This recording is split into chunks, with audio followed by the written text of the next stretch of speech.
Hi, my name is Aditya Singh, and today I'll be taking you through the third tutorial of the Neuro AI course about attention. So, first of all, why is attention so important? I love this picture because it kind of helps us reveal our own biases towards attention and the things that we focus on. So, when we look at this picture first, we kind of recognize that this is a dog, and so we kind of expect the dog nose to be there, the dog eye, the dog ear. Our focus becomes very high resolution around the dog's face. We don't really care that while it's entertaining, we don't really care that the sheepy dog is wearing a winter clothing or a scarf or a blanket. And even less so, we kind of forget or have low focus about the surroundings of the dog. But what if that whole face was completely grayed out? So what if we could only attend to certain features of the dog? Would we still know that it's a dog? Would we think it's a human? So I think this picture really kind of illustrates how the context of the information that's presented to us is so important in defining the meaning of that substance or that object, whether this is in visual form or in text form. And in text form, we see it a lot with machine learning models. But attention has a lot of different related operations. It's not just specific to attention heads and transformer models, but it's also how we process things, our awareness. It's involved in spotlight theory, and we're going to talk about the multiplicative properties underlying attention in just a bit. And there's also some processes of normalization that reflect attentional weighting towards a value. But what I want to first talk to you about is this concept of multiplicative gating occurring in synaptic connections, creating this kind of attention. So when we have two different neurons that are passing information to each other, oftentimes we see a different third neuron that's almost gating or modulating the amount of input each of the different dimensions of the neuron A's information can be passed to neuron B's. This kind of, you know, uh, attentional or variable weighting of your input features is a large or and key concept of attention models, and it was kind of why they were invented. So these cross attention heads have been around since sequence to sequence and encoder decoder models have been. And so to understand why we can translate something like I am a student to je suis étudiant in French, we wanted to know a way where we could identify the relationships between things like I and je and am and suis and student and étudiant. Now, I know my French is not great, but this is kind of helping you understand that there's this external factor that's telling us how much information or how much attention do we give to each different dimension of our input and how that finally relates to the final output. So there's only certain features of the input sequence that need to be attended to give the word je, suis, or étudiant. Well, things get really interesting when we talk about self-attention layer because as you can see, that external gate almost disappears and gets swallowed up by the input sequence itself. And so what's happening here is that instead of there being an external gating function that decides how much information the input is passing in, the input itself can actually decide this.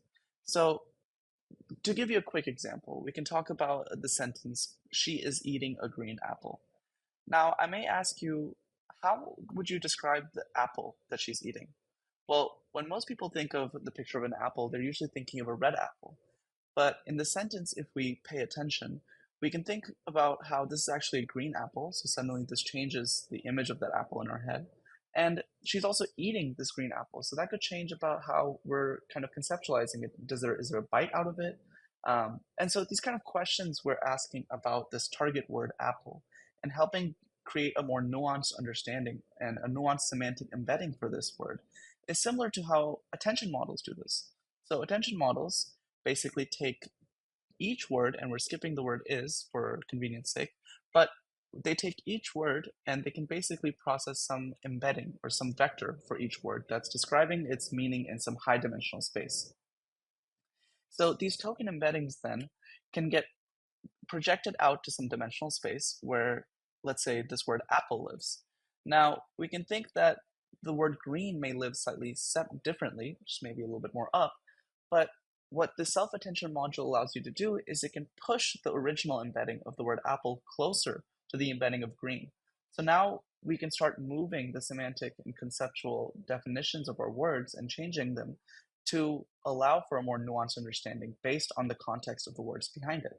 And this is all due to the multiplicative properties that are within the self-attention module. And we're going to talk about that a little bit later.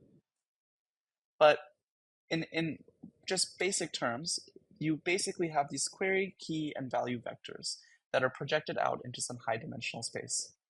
Things like green and eating that are kind of important for us humans to pay attention to give a more nuanced understanding of the word apple go into the similarity matrix, where the query and keys, which we can kind of describe as the question and answers we've been asking about this target word, like what color is it, is there a bite on it, these kind of queries get aligned to certain keys or specific words, and this basically gives us the attention weights. This is done through a dot product, and this is the first multiplication that underlies the self-attention module. Then this entire attentional or similarity matrix of correlation between high and low attention words within our input sequence is then projected through to our values. And this is our original embeddings for our words.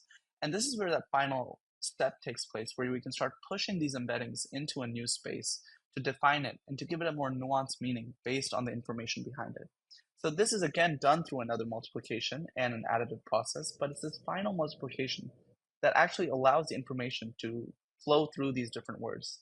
And so the attention weights maybe have created by the query and key vectors, but it's these value multiplications that actually allow it to change the meaning of that word. So again, self-attention uses two different multiplications with a sparsification and normalization in between.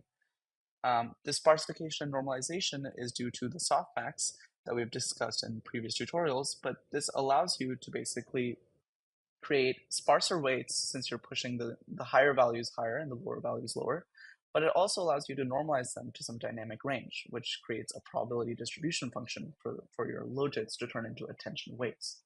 And then finally, that's multiplied by your final value vector to give you that nuanced and new understanding of that target word.